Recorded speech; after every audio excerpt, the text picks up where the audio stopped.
Have you ever wanted to put text behind your video? This tutorial will show you how. Open up a new CapCut project and select your video. Click Add Text and add the words you want behind your video. Format your text however you want and make sure the text goes as long as the video clip goes. Export the video with the new text. Now open up a brand new project and bring in those two clips. One has text and one doesn't. Make sure the one with text is before the one without text. Now highlight your second clip without the text. Click Cut Out and remove background. This will take a few seconds, and once it's done, the background will be black.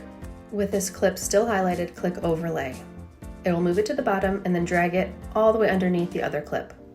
Now your text is behind your video.